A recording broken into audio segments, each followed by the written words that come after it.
Cisco. The call on Niners radio on last night's 32-19 win over the Jets. Fill-in running back Jordan Mason ran for 147 yards and a touchdown in place of the injured Christian McCaffrey as the 49ers spoiled Aaron Rodgers' comeback game. On the other side, Brock Purdy 19 for 29 passing, 231 yards. San Francisco got a pair of rushing touchdowns, one from Mason, the other from Deebo Samuel. Jake Moody 6 for 6 on field goal attempts. His longest was 53 yards. San Francisco scored on 8 consecutive drives in the season-opening win. McCaffrey sat the game out due to injuries to his calf and Achilles.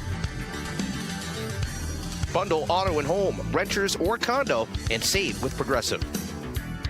That's the SportsGrid Sports Flash. I'm Chuck Sanders.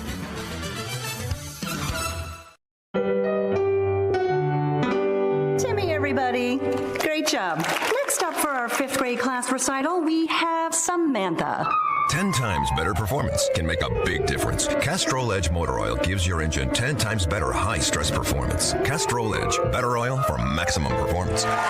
Now through December 28th, Castrol Edge and Edge High Mileage Motor Oil are on rollback at Walmart. Claim based on Sequence 9 test under high-load conditions versus API-SP test limits. Progressive presents Renter's MVP's Most Valuable Possessions. Today's MVP, Joe Fallon's bedroom mini fridge. Sure, this pint-sized chiller's max capacity is 3 soda cans, but what it lacks in stature, it makes up in cooling strength. Each beverage a perfect 37 degrees every time. And the 2 feet Joe walks to get a drink, priceless. That's why his mini fridge is today's MVP. Keep your most valuable possessions protected by bundling your renters and auto insurance with Progressive. Progressive Casualty Insurance Company affiliates and other insurers not available in all states. No way football is played in the fall and winter because the hits don't hurt as much when you're numb. Get the lowdown on all the sports action coming up right here. It's smarter to be on SportsGrid. This is the SportsGrid Radio Network. You're listening to Football Full Circle with Scott Wetzel and Ben Stevens.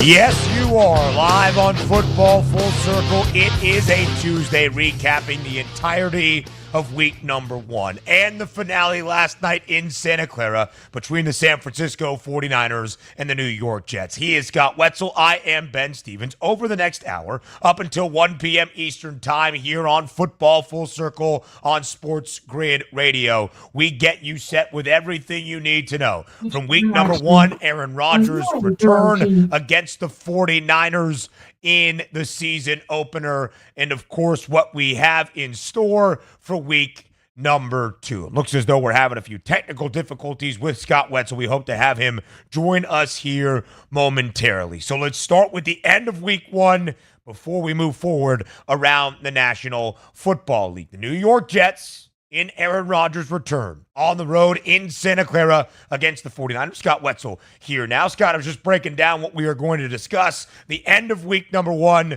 the start of week 2, our reactions from the entirety of weekend number 1 around the National Football League.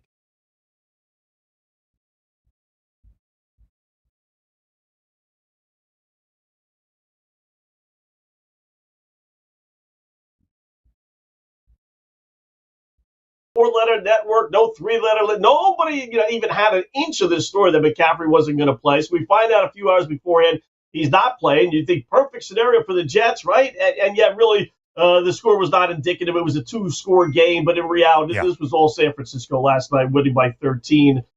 Covering the spread, game goes over. But this is really, listen, the Jets, this was house money, right? On the schedule, you look at the wins and losses.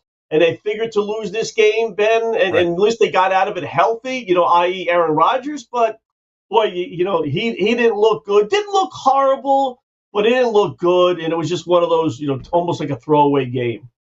Yeah, Scott, that's part of the discussion today, of course, our reactions from the end of week number 1. What it means for San Francisco, expected to play for an NFC championship once again, but probably what it means more for New York. What went wrong? Where is their area of concern? How did Aaron Rodgers look in his first full football game since the end of 2022 when he was a Green Bay Packer in January of 2023? three. So let's start with the actual game itself. Scott, like you mentioned, the Jets on a great offensive drive to end out the opening quarter, their best series of the night. Actually had a lead at the end of the first 15 minutes, but from the second quarter on, it was all San Francisco. 32-19, the victory for the 49ers. They cover as a 3.5-point home favorite, a total of 43.5. Skies over. Two of the better defenses in the NFL a season ago. San Francisco, third best scoring defense. The New York Jets, the 12th best scoring defense.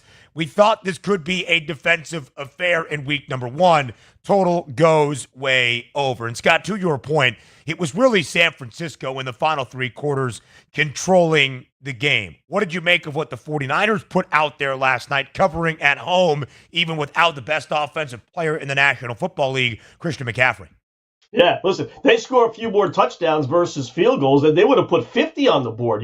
Yes, if you're a Jet fan, you got to be concerned about Aaron Rodgers. But really, to me, Ben, it was like that defense, which is supposed to carry this team, where was it the second half? Every opportunity the Jets, maybe needed to get back into the game, and San Francisco would move right down the field more times than not, kick field goals. But it was just, I kept on waiting for the Jets defense to kick in, make a big play, make a big sack or a big fumble or interception. And it just was a 32-point easily could have been 40 plus, right? I mean, and I really think that if San Fran was pushed, they probably would have been a little bit more aggressive offensively, but they realized just we'll kick our field goals, we'll set up for short field goals. But I'd be more concerned, or at least just as much with that Jets defense than I would be Aaron Rodgers. And San Fran looked good for having a backup running back. They look really solid, right?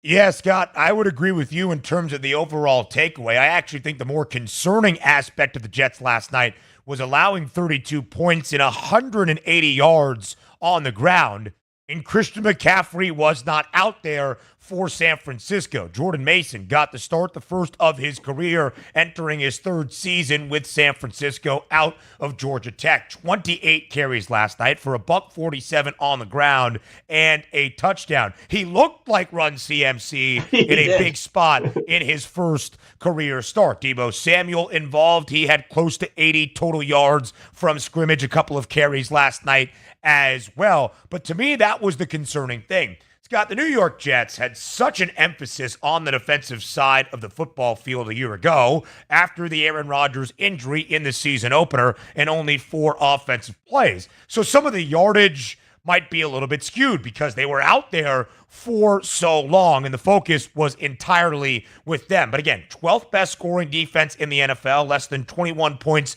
per game allowed, best passing defense in the NFL, the only secondary that allowed less than 170 yards per game a season ago. But where there was an issue defensively for Robert Saleh's unit, it was defending the run. They gave up about 124 yards per game. That was bottom 8 in the National Football League, and it was exposed last night by San Francisco. That, to me, is the main area of concern for this New York Jets team, that with a healthy Aaron Rodgers, and that's, of course, a positive after Monday night, that he played the entirety of the game until it was out of hand and they turned it over to Tyrod Taylor, but that Aaron Rodgers will play into week 2 and beyond for the New York Jets. The main concern in terms of the Jets actually being the optimistic team that many have placed with expectation in the offseason was the defensive side of the football for me.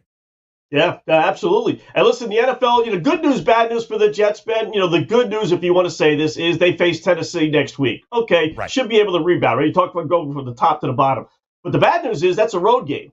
NFL generally does a pretty good job with their scheduling. There may be some snafus in there, but to travel to San Francisco, play a Monday night game, short week, fly all the way back, hop on a plane, and fly to Tennessee, while the schedule itself, the team itself, it should be a lot easier. But that is a tough spot. And if the defense plays as poorly this upcoming week as it did against San Fran, then I'd start circling the wagons and really be concerned if I'm a Jet fan.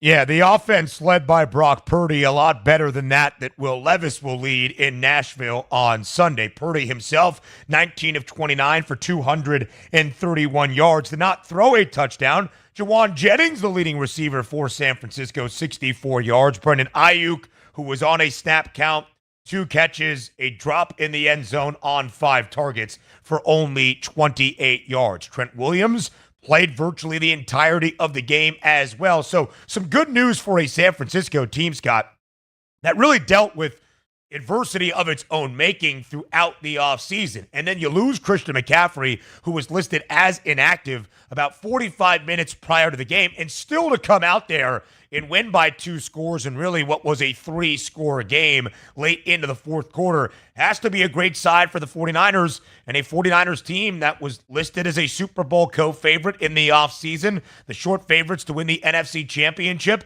a team that has played in the NFC title game the last 3 years in 4 of the previous 5. San Francisco still seems to be the team to beat in the NFC. They really do, Ben. And there are a lot of people, for whatever reason, but I'm not included, that really thought San Fran was going to come back to the pack this year. And boy, after watching them last night, it's like, I don't know what San Fran team you thought you were getting. Maybe that's still not believing in Brock Purdy.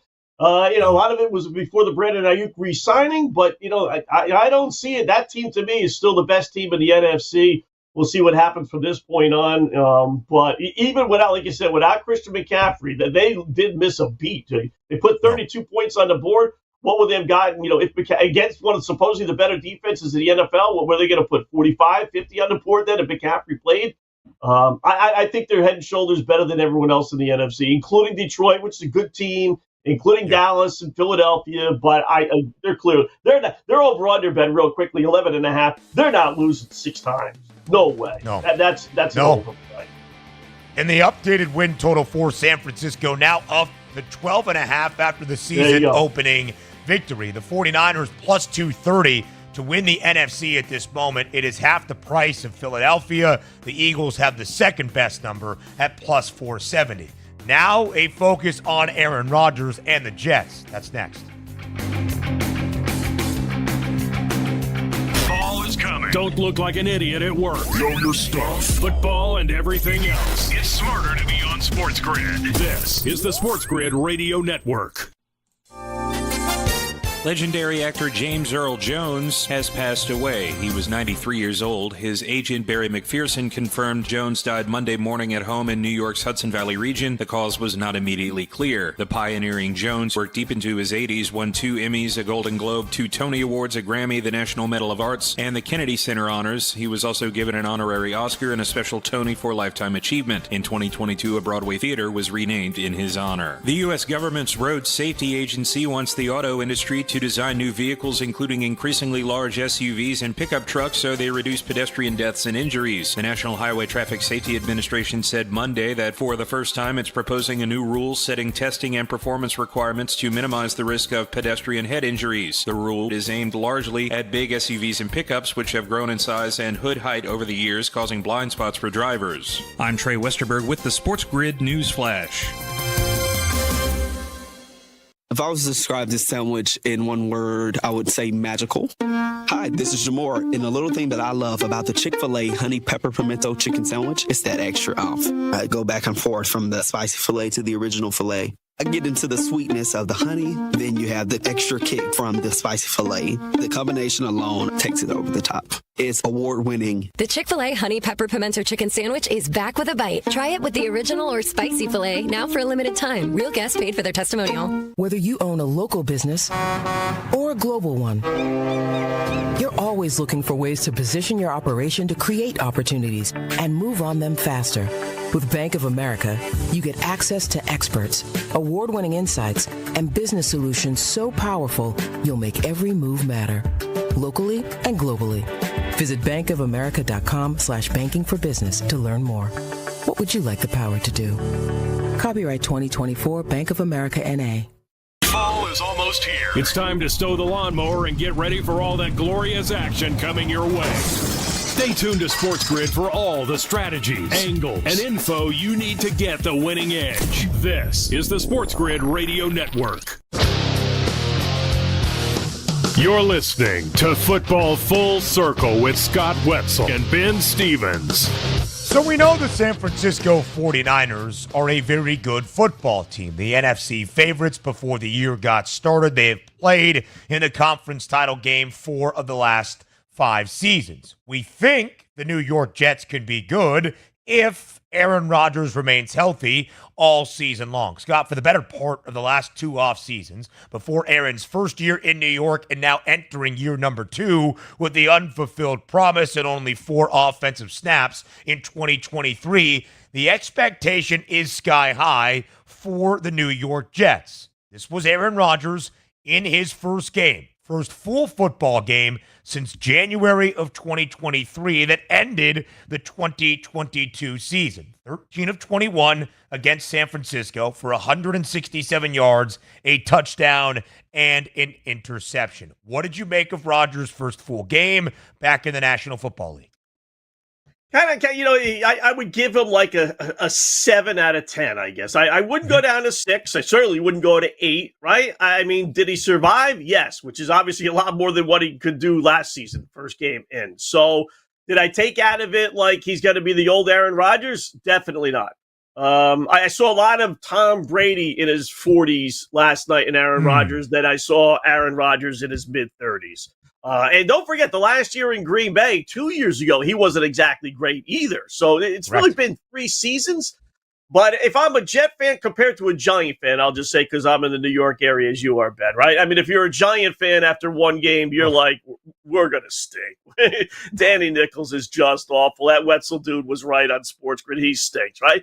If I'm a Jet fan, listen, they again, the league didn't do the Jets any favors by making them face San Francisco, but that's the NFL. That's being in the big show. We all knew the Aaron Rodgers story going back to San Fran, so I would be okay with the performance. You got to assume he's going to get a little bit better, but did he look nimble back there and just was off his game by missing receivers? No, Ben, that was not the case. So I would still have some hopes. He'd still have high hopes. Because I think the A game of all the Jets will win that division. I don't think they necessarily will, but it's still there. I'm not going to throw it away completely after one game, but I would kind of temper my enthusiasm just a little. And we'll see what happens over the next couple of weeks.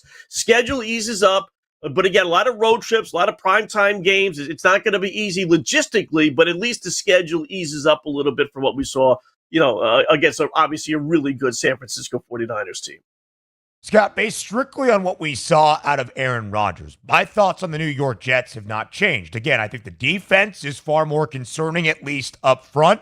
Hassan Reddick, you're probably getting a call as we speak to join that defensive front of the New York Jets. I thought with San Francisco, who was one of the 5 best rushing defenses in the NFL a year ago, did to stifle Breece Hall, at least on the ground, was slightly concerning for the Jets. But at least based on Aaron Rodgers and the guys protecting him, I'm not overly concerned.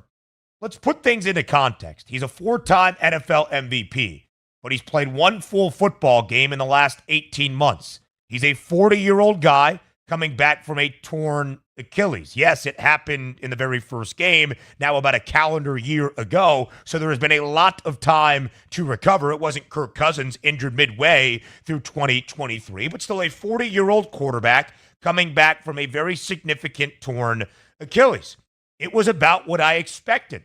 Rusty with a couple of glimpses of, hey, this guy is still Aaron Rodgers. We'll get to your point, Scott, which I think is incredibly sound about the 2022 season in Green Bay in just a moment. If you want to take the optimistic silver lining approach for the New York Jets, you look at that final possession for Gang Green in the opening quarter. 12-play drive, 70 yards down the field, a little bit more than 7 seconds. Paid off with a Breece Hall touchdown, but a lot of connections between Aaron Rodgers and Garrett Wilson. He did throw a touchdown. It went to Allen Lazard, who also caught a touchdown late from Tyrod Taylor, Aaron Rodgers' former teammate in Green Bay. Lazard now a factor in this offense. But for Aaron Rodgers, based on what we saw last night, if that rust starts to wear off, and he's even average 2022 Aaron Rodgers, not even 2020 and 21 Aaron Rodgers that won 2 consecutive NFL MVPs, I still think this Jets team is a winning football team, contending for double-digit wins and a playoff spot, Scott. Yeah, me too. Me too.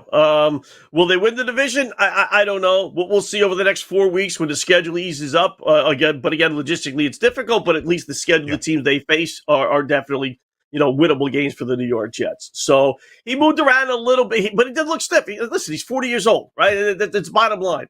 We saw it with Tom Brady, and you've been using him because he's the most relevant one, most recent one.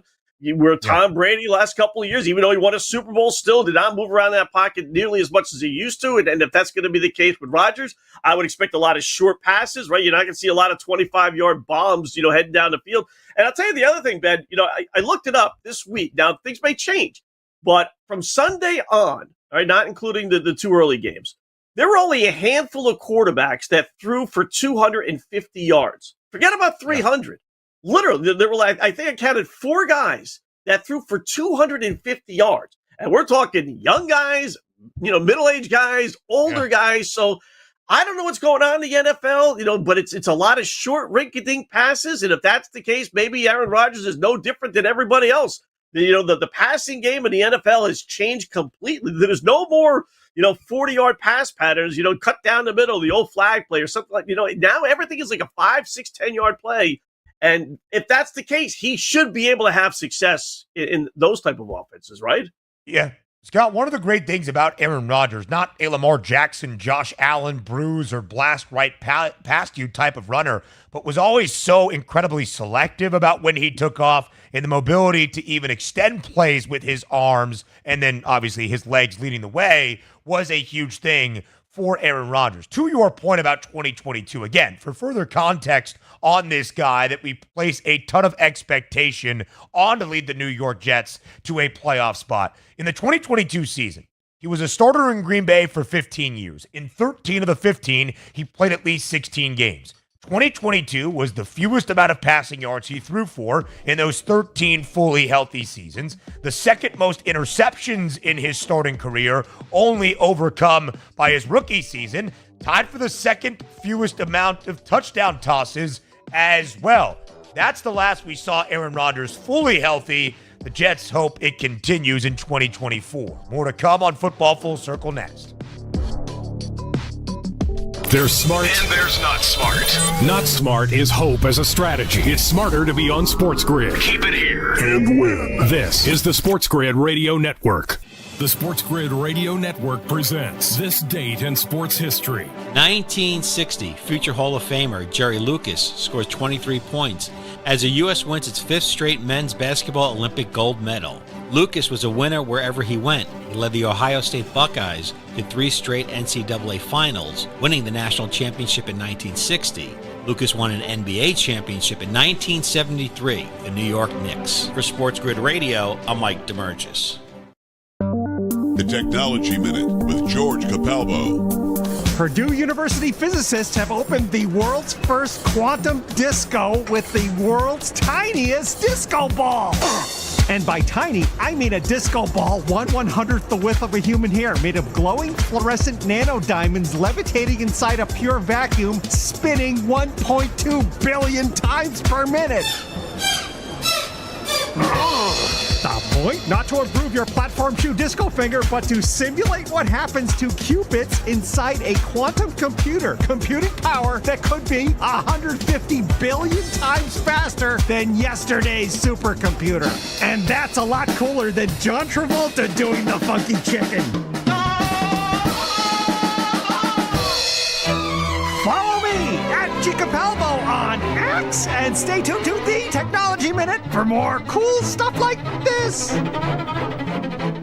The sharpest football contest show in the land, the Las Vegas Football Contest Show, focuses on Circa Sports Million, Circa Survivor, and the Westgate Super Contest, handicapping the games and releasing our contest picks every week of the season. With 2 former Super Contest winners, Brady Cannon and James Salinas, a former NFL player, Mike Pritchard, and over $1 million in contest prize money won combined, the Las Vegas Football Contest Show will have you prepared this season like none other. Wherever you go, there you are. Download the SportsGrid mobile app and we'll be right there with you. So now you can get the winning edge anywhere, even while the wife's talking to you. if you've got an earbud. This is the SportsGrid Radio Network. You're listening to Football Full Circle with Scott Wetzel and Ben Stevens. Live right here on Football Full Circle, it is FFC. So, Scott, after week number 1, do we feel differently about the New York Jets and their season outlook for 2024? Again, not based on Aaron Rodgers and the rust last night in Santa Clara. More concerning for me, the 180 yards given up by New York's defense to San Francisco on the ground, and just the 68 they were able to muster up against the Niners on the other side, 3.6 yards per carry. But now we go to the odds, Scott, not just our analysis or insight. The odds makers still have the Jets as a win total team of 9.5. The over has the juice substantially as it did before the year got started, near $1.50 of minus money. And the Jets are still a minus 184 favorite to make the postseason. This is a New York Jets organization that has missed out on the playoffs for 13 consecutive seasons, the longest active NFL postseason drought that we have around the league. I still believe the odds are correct. I think New York is a double-digit win team because of the talent outside of the quarterback spot. And if Aaron Rodgers is even 2022 average NFL quarterback, I think the Jets get there. And nothing really that we saw last night on Monday night to end out week 1 changes my thought necessarily. Yeah, exactly, Ben. You know, I have 4 teams that realistically had high hopes coming in that didn't perform well in week 1. And I would put probably the Jets on the bottom of that list. Cincinnati to me would be number 1. I'm really beginning to wonder, is this Bengals team and Joey B, are they really good? Because if you really look at it, they only had that one super year. Even last year when Joe B played, they were only 5-5 when he played. So they would be 1. Atlanta Falcons would be on that list. We know all the expectations with Kirk Cousins and realistically a winnable home game against Pittsburgh with a backup quarterback, and they lose that game. But the Jets would be 4, and then the Cleveland Browns was the other one. Maybe the Browns would be maybe number 1. But as far as concerning, the Jets would be last. This was the playable game. They're almost paying with house money. Like if they come out of this game and they win, now we're talking oh my gosh, expectations through the roof. That wasn't, what we were all expecting. That's why that over-under with Vegas didn't change at all. This was one of those losses that they had now. Yeah. Was it as, a close loss as we kind of hoped if you're a Jets fan? No.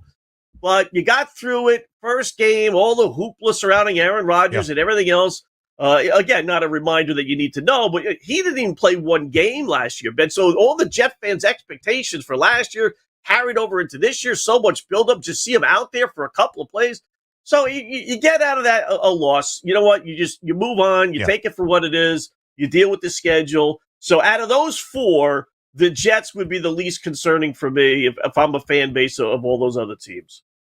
So, Scott, I do believe New York could factor into the playoff race in the competitive AFC. I would not advise, at least from my own estimation, to bet the Jets to win the AFC Championship before the season or now. It's a plus 750 number, 5th best in the conference. I say that because the Jets admitted last night, after getting shellacked by San Francisco, they're a peg behind a team expected to contend for a Super Bowl championship. There is ground to be made up in that component if the Jets are going to be a true conference contender within the AFC. But from the odds perspective, and one thing that I think will be fascinating to follow throughout this year, of course, without Aaron Rodgers in large part last year, the Jets were booked as an underdog 14 of 17 games. They were 6-8 against the spread, 5 of those 6 covers, an outright win. A dog last night of 3.5, 4.5 points if Christian McCaffrey was in the fold. How many more times will Aaron Rodgers and Gang Green be booked as an underdog in 2024? If it's any representation, Scott, short week, also on the road in Nashville. I think the Titans are really bad because I think Will Levis is really bad at playing quarterback. But the Jets are a 4.5-point favorite against Tennessee. I do not often think the Jets, if healthy and they continue to perform at least where we expect, will be an underdog all that many more times throughout this season. Yeah, I mean, listen, it is Tennessee. I get that. But you know what? Realistically, Ben, they should have won that game against the Bears. People looking at that score say, oh, okay, Caleb Williams and company, they must have played great. No, they had a block punt for a touchdown, and then they had an ill-advised Will Levis interception return for a touchdown. Otherwise, Tennessee wins that game. It's one of the real bad beats, like the wrong team actually won it and covered. So, but for them to be a 4.5-point road favorite, short week, back-to-back road weeks, yeah. Boys in Vegas love the Jets for sure. Yeah, Exactly. I think that's how they'll be viewed from the odds makers' perspective week by week. Scott has said it a few times. The Jets have the fourth easiest schedule in the National Football League this year. They will be thrust into the national attention, but at least the opponents on paper, the Jets seemingly have the advantage. Big quarterback news in Pittsburgh. Next on Football Full Circle. The winning edge. You've got it. But not everybody has it, because not everybody listens to us. But we're working on that. This is the SportsGrid Radio Network. Progressive presents the SportsGrid Sports Flash. Shop Chuck Sanders. Fanned off to Debo. A block and a dive for the goal line. And he's up on the goal line and in. Touchdown!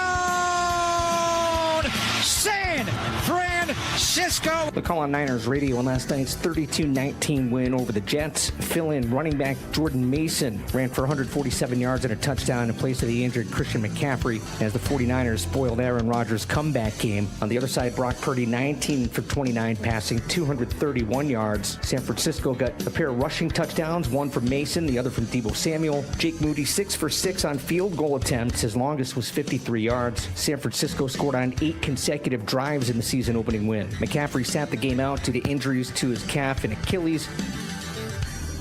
Bundle auto and home, renters or condo, and save with Progressive. That's the SportsGrid Sports Flash. I'm Chuck Sanders. Progressive presents Renters MVP's Most Valuable Possessions. Today's MVP, Emily Neal's 70-inch TV. Because after watching her second-grade students yell at each other for hours, there's nothing Emily enjoys more than watching super rich housewives also yell at each other. Why? Because those women are not her responsibility. And that's why her TV is today's MVP. Keep your most valuable possessions protected by bundling your renters and auto insurance with Progressive. Progressive Casualty Insurance Company affiliates and other insurers not available in all states. You might wonder, John Legend, how do you keep your voice sounding so legendary? Honey. And how do I keep my protection against COVID-19 up to date?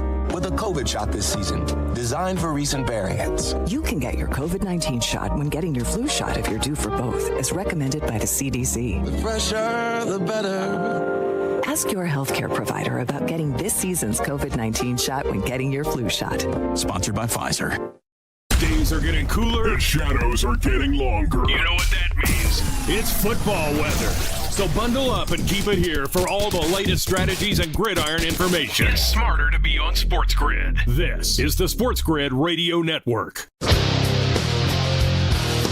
You're listening to Football Full Circle with Scott Wetzel and Ben Stevens. So the opening weekend, week number 1 of the 2024 NFL season, now in the books, which means, Scott, sure, it's a Tuesday afternoon, but it's never too early to look forward to week number 2. I mean, heck, week number 2 kicks off in just over 48 hours in Miami. We've got some news about Buffalo's quarterback, Josh Allen, in just a moment. But the news that just came down, Scott, about 15 minutes ago, after it seemed improbable that Justin Fields would start the Steelers season opener on Sunday, Russell Wilson appears on the practice report, limited participant on Thursday with the calf injury. Fields gets the start Sunday in Atlanta. Mike Tomlin telling reporters before practice begins today, the Steelers are planning to start Justin Fields on Sunday once again. Made even more compelling based on who the opponent is for Pittsburgh on Sunday afternoon. The Steelers take a little road trip out to Mile High to take on the Denver Broncos in what was going to be the Russell Wilson revenge game against his former team. So as of right now, Pittsburgh saying they are going to start Justin Fields for a second consecutive week. Pittsburgh a 3-point road favorite against the Broncos. Yeah, and again, it's just my pet peeve, Ben. Where were the insiders about this, right? People cashing tickets. This goes back to when they had bets, and thank goodness, not that I would have bet it, but remember they had bets on who was going to be the starting quarterbacks for a number of different teams, and I heard so many guys say, okay, Pittsburgh's got to be Russell Wilson. Basically, Mike Tomlin said that from the moment they got Russell Wilson. Then when they acquired Justin Fields, they always said it was going to be Russell Wilson. So I didn't understand why that bet was even out there. And it was minus 750. And I heard guys come on our network as guests, not our main host, but guests say, oh, yeah, lay the 750, lay the 750. And I'm like, are you crazy? First of all, laying 750 on anything has got to be, nuts to begin with. I mean, we're putting that in a parlay. And then I said, you're talking about a 30-plus-year-old quarterback who could walk down the stairs, twist his ankle, and not start. And you could have a head coach who decides he's going to have Justin Fields start, the first play from scrimmage, pull him, and have, Wilson play the rest of the way. You're going to lose your bet. So what happens? As we all know, Justin Fields ends up starting, and anyone that was laying 750 thinking they were going to cash their ticket, just like crazy. But that all said, Justin Fields it is, right? Despite it all, though, Ben, the one thing I would say if I'm a Steeler fan is I'm a little discouraged just because, with Wilson, it was supposed to be different this year. We had our years of purgatory after Big Ben, and then the whistle was going to come in. It was going to reopen the passing game, and it was going to be so good, and I had expectations for them. I'm not saying they're going to win or lose any more games if it ends up being Justin Fields most of the way. But it's got to be the same 18-10 like it was this past week against the Atlanta Falcons. Effective, but you're going to have to struggle through every single game. I tell you, I'm not a big believer in Justin Fields. I don't think he's an NFL starting quarterback. But that's what you have, and at least that's what you have versus, maybe a Mitch Trubisky. Yeah, the Steelers, the fifth worst scoring offense in the National Football League. Last year did not score an offensive touchdown to start this season in Atlanta, despite an 8-point victory as a 4.5-point road underdog outright. Listen, Justin Fields, at least at this moment, is who he is. 17 of 23, did not turn the football over, but for only 156 yards. Was the Steelers' second leading rusher with 57 yards on the ground. There is a little bit of excitement from that component. Scott, they shared out on social media on Monday Justin Fields' throwing chart against the Falcons. There wasn't a single attempted pass in between the hashes. It's been his biggest plague of his career, throwing intermediate across the middle. Everything was on the outside. So Arthur Smith, I guess, was very cognizant of that in the game plan and the schematics for the Steelers. But again, Pittsburgh does what they do, and they win football games when they are not expected to as an underdog under Mike Tomlin. I found this stat fascinating, Scott. Since Mike Tomlin became the head coach in 2007, we know the Steelers have been the best cover team as an underdog. With the outright victory against Atlanta on Sunday, they are an even 500, 49-49 as an underdog under Mike Tomlin. That's 98 games over now 17-plus seasons into the 18th year. The fact they are even winning these games outright as an underdog is incredible. They were both 6-5 straight up and against the spread as a dog a season ago. That continues into game number 1 of 2024. Yeah, that really is amazing. There's certain teams, Ben, that just you give credit to Tomlin, right? If you're going to give a reason why, you got to give it to him. There are certain teams that can have a great defense and no offense and just lose every single game and just say we can't win with our offense and make all kind of changes. And then there are certain teams, it's that winning attitude that, the history of the franchise, the Pittsburgh Steelers, that they can go into a game and say, all right, we need 18 points, 17 points. That's all we need to win a game. And somehow or another, the defense is so good that they get it done. I mean, they got a chance to go 2-0, right? These are 2 winnable games, but they were 2 losable games. You could see losing to Atlanta Falcons in Atlanta, right? And you could even see losing to maybe Denver.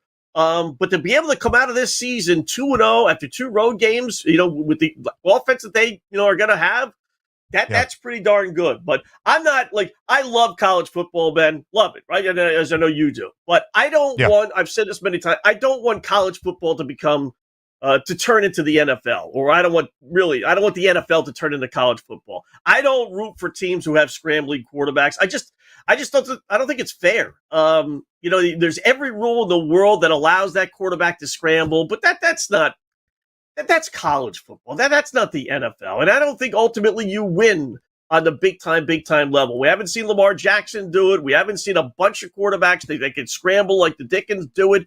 And I don't know ultimately whether it's Justin Fields or anyone else that's really going to win on a big-time level playing that kind of offense. Eventually, you're going to have to drop back and pass and throw the ball down the field. Yeah, we'll see if that's even added on now that Pittsburgh knows that at least as of this moment, Justin Fields is the starter. I think the thought was to have Russell Wilson start week number 1. One guy who did not lay the minus money, by the way, with Russ to be the week 1 starter and bet the plus money side for Justin Fields, Joe Lisi. Always taking a flyer and somehow finding his way to plus money. Somehow, some way. Scott, on the other end of the coin, though, Pittsburgh now a field goal favorite in Mile High against Bo Nix and the Broncos. So as good as Pittsburgh has been covering numbers as an underdog, in the last 3 years, including Big Ben's final year in 2021, and then the 2 years of quarterback rotating door the past 2 years for the Steelers, just 9-10 against the spread as a favorite, not covering by more than a field goal margin per game. And now you go to the Broncos side of things, right, where Bo Nix, who did not have the best debut you could ever see for an NFL career on Sunday in Seattle, makes his home debut at Mile High in front of the Denver faithful. Are you surprised at all with this update that Justin Fields is slotted in as the starter, or the expected starter as Russ still deals with the calf injury, that Pittsburgh remains a full field goal favorite at Mile High? Little bit, but sometimes when the number is 3, Ben, that tells you the boys in Vegas ultimately just don't know what to do with the game. They don't know what to make of Bo Nix just yet. At times he looked good. He'll accounted himself at least fairly well, right? They didn't get blown out in Seattle.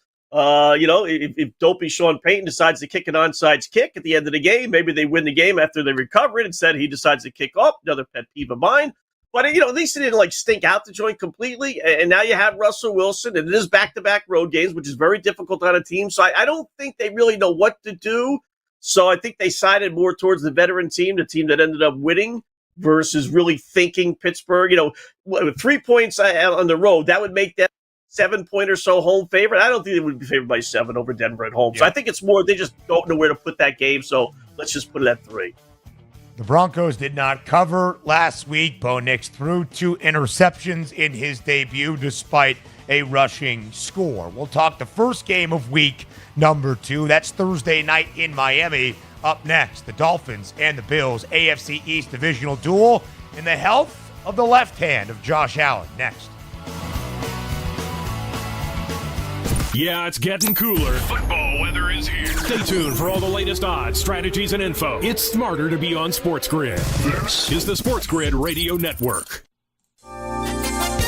Legendary actor James Earl Jones has passed away. He was 93 years old. His agent Barry McPherson confirmed Jones died Monday morning at home in New York's Hudson Valley region. The cause was not immediately clear. The pioneering Jones worked deep into his 80s, won 2 Emmys, a Golden Globe, 2 Tony Awards, a Grammy, the National Medal of Arts, and the Kennedy Center honors. He was also given an honorary Oscar and a special Tony for Lifetime Achievement. In 2022, a Broadway theater was renamed in his honor. The U.S. government's Road Safety Agency wants the auto industry to design new vehicles, including increasingly large SUVs and pickup trucks, so they reduce pedestrian deaths and injuries. The National Highway Traffic Safety Administration said Monday that for the first time it's proposing a new rule setting testing and performance requirements to minimize the risk of pedestrian head injuries. The rule is aimed largely at big SUVs and pickups, which have grown in size and hood height over the years, causing blind spots for drivers. I'm Trey Westerberg with the SportsGrid News Flash. Whether you own a local business or a global one, you know that these days, generating growth is a challenge. By teaming with Bank of America, you'll not just stay ahead of the curve, you'll move it. With access to experts, award-winning insights, and business solutions so powerful, you'll make every move matter, locally and globally. Visit bankofamerica.com/banking for business to learn more. What would you like the power to do? Copyright 2024 Bank of America N.A. Life insurance. Why are you putting it off? Can't afford it? Too much hassle? Think you don't need it? There's lots of excuses for putting off life insurance. But if you weren't there, who would pay the mortgage and other bills? With Ethos, you could be covered in 10 minutes and boom, family protected. Ethos, fast and easy online term life insurance. Up to $2 million in coverage with no medical exam. Some policies as low as $1 a day. Answer a few health questions and get your free quote at getethos.com. That's getethos.com. Ask any player and they'll tell you any advantage is important. That's where we come in. SportsGrid delivers gaming strategies and analysis 7 days a week. The winning edge. It's your advantage to more winning more often. This is the SportsGrid Radio Network. You're listening to Football Full Circle with Scott Wetzel and Ben Stevens. Our first game up of week number 2. Thursday night in South Florida. It's Miami in Buffalo in an AFC East divisional duel. Scott, how they tease us. Week 2 and that first true Thursday night short week game of the year is always a good matchup. Wait till we get to week 7, 8, and 9. It might not be the best quality of football or teams facing off against one another. But it should be a good one on Thursday in Miami. The Dolphins, a very slight 1.5 favorite right now. Minus 120 on the money line. Total has come down with some expected nasty weather in Florida from 50 and a hook to 48.5. Both Buffalo and Miami down by 2 touchdowns in the opening half of their openers. Came all the way back to win. Buffalo getting past the Arizona Cardinals at home, 34-28. Arizona did cover by the hook, 6.5-point underdog. Miami was down 14-zip to Jacksonville, 17-7 at the break.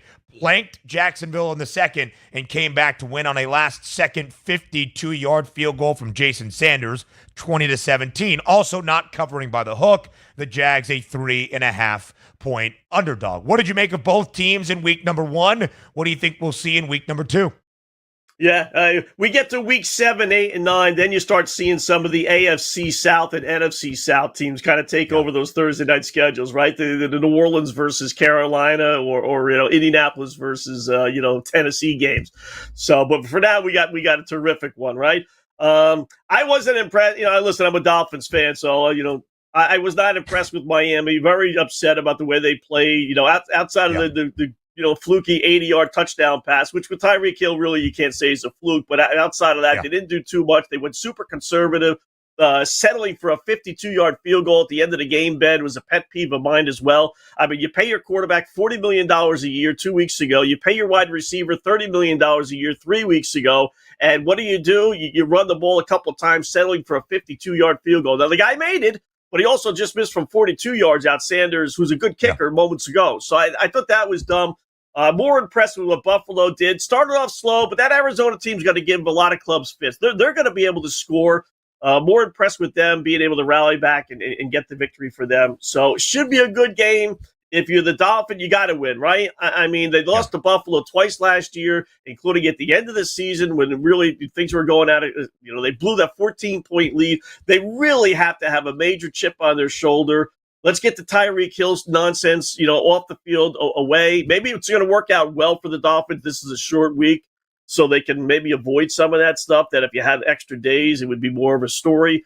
But I do like Miami at home on a short week. I will take that more times than not on a Thursday night game. Scott, what's so interesting about Miami, they beat the teams they are supposed to beat. They are a very slight home favorite here in week number 2. Mike McDaniel became the head coach of the Fins back to start the 2022 campaign, a favorite 22 times, including against Jacksonville in week number 1. They're 18-4 straight up. They are 9-3 against the spread, although it's just 1.5 as a favorite since the start of last year. As an underdog, it's a different story. Buffalo as a dog only 3 times a season ago, just 1 and 2 both straight up and against the number. On Sunday in the comeback in Western New York, it was virtually all on Josh Allen, 18 of 23, 232 yards, 2 passing scores, 9 carries, 39 yards on the ground, 2 rushing scores as well. He accounted for 4 total touchdowns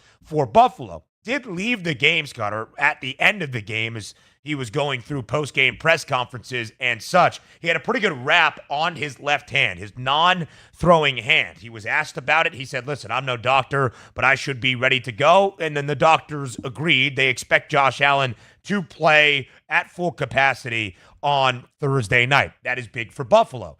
And what's so interesting, Scott, about the New York Jets losing in the fashion they did last night, there was so much odds optimism and market love for New York, whether the public better, the odds makers shifting the odds, sharps coming in before the season got underway for that futures perspective, that the Jets actually closed as the favorites to win the AFC East at a plus 160 number entering week number 1 after a loss for New York and the other 3 teams in the division winning, including New England. We now have co-favorites Miami and Buffalo entering week 2, both at a plus 180 price. The Jets are back by a dime. It's plus 190. But again, we expect these 3 teams, with New York included, to be in a hunt for that divisional crown all season long. Yeah, that's why I'm not a big fan of having these big games on Thursday night. But they want to make it fair, for both teams. So, they want to make it a division game, when in reality, a big game like this should have really been decided on basically 3 days rest. I don't think so, but at least Buffalo was at home. It was an early game, so that may help them a little bit, but that's a long flight from Buffalo down to Miami. And have a lot riding on this. I'm surprised that they would flip. It didn't move that much, but, if the Jets were the favorites, and like you said, they were, they were expected to lose. Buffalo certainly was expected to win. Miami was supposed to win as well, maybe not so assuredly as Buffalo was, but, everything that was supposed to happen outside of the New England game did happen. For that to flip, to make Buffalo and Miami now favorites and the Jets not, I'm a little surprised at that, but just goes to show, if you wait a little bit, how much better value, you want to use that phrase, you can get if you just wait 1 week. Yeah, it is interesting, too. Buffalo ahead of New York in the AFC Championship market by a $0.50, plus 700 on the Bills, plus 750 on the Jets, both in front of the Dolphins at a 10-1 price. That's how week 2 will begin on Thursday night in Miami. Scott, yesterday the total was 50.5. It has dropped already by 2 points. Our resident Miami correspondent, Joe Ranieri, who was on the early line with me earlier today, said they are expecting some gnarly weather into the weekend in South Florida. Some wind, some rain, some gusts, hurricane type, not quite hurricane or tropical storm, obviously in severity, but that type of feel to some gnarly weather this weekend. So know that for your NFL games and college football games as well. Would you think either team, though, would go into that game thinking they're going to run the football because of that, Ben? No, not really. I would wait as long as possible, let that drop even more. I still think we're going to get some points in that game. I do. James Cook, 19 carries for 71 yards on Sunday against Arizona with a long of 15 yards. So really 18 carries for 56 yards. It was tough sledding. Josh Allen, 39 yards on the ground. The Finns did not run it exceptionally well against Jacksonville either. More around week 2 in the early looks up next. The boys of summer become the champions of fall. The World Series is on its way. And SportsGrid brings you every angle. This is the SportsGrid Radio Network. SportsGrid TV and radio networks are the premier streaming video and audio channels dedicated to serving the sports wagering audience. Found on major smart TV platforms and streaming on SportsGrid Radio and SiriusXM Channel 159. SportsGrid's real-time data, expert commentary, and entertaining analysis transform viewers into informed sports enthusiasts. Our weekday radio lineup begins with the early line at 8 a.m. Eastern with Ben Stevens and Donnie Rightside. Donnie joins Kevin Walsh on Money Line at 11 a.m. Eastern, followed by Football Full Circle at noon Eastern. Kaplan and crew join the party at 1 p.m. Eastern. And Pharrell Coast to Coast keeps things rolling from 3 to 6 p.m. Eastern. Get in the mix with Kevin Walsh and Game Time Decisions at 6 p.m. Eastern. Evenings simmer with Carver and Lisi. Then boils over with Gabe Moritzi on Sports Rage Late Night at 10 p.m. Eastern. To find out where to find SportsGrid that's best for you, go to sportsgrid.com. It's smarter to be on SportsGrid. How would you like to get high-speed internet for your home for less than $2 a day? That's right. For about $50 a month, you'll get lightning-fast internet. Are you paying less than $50 a month right now for your internet? Then call Whole Home Connect right now for blazing fast internet at $50 a month with no price increases, no hidden fees, no contracts, no upfront costs, no equipment fees. It's a great deal. And guess what? You can try it for 15 days. days. If you don't like it, you get your money back. But you're gonna love it, and you're gonna love the price. Internet for your home for $50 a month. That's less than $2 a day. Plus, no contracts, no upfront costs, no equipment fees, and our 15-day guarantee. Call now. 800-797-1292. 800-797-1292. 800-797-1292. That's 800-797-1292. Think of us as your cool roommate that has this innate gift of somehow always picking winners and never bugs you about doing the dishes or paying rent. Sports gaming strategies and information 24/7. Get the winning edge. This is the Sports Grid Radio Network. You're listening to Football Full Circle with Scott Wetzel and Ben Stevens. A few more minutes left here on FFC, so a few more early lines to look at for week number 2. Scott, one of the marquee matchups that will come our way in the afternoon is a team that you mentioned.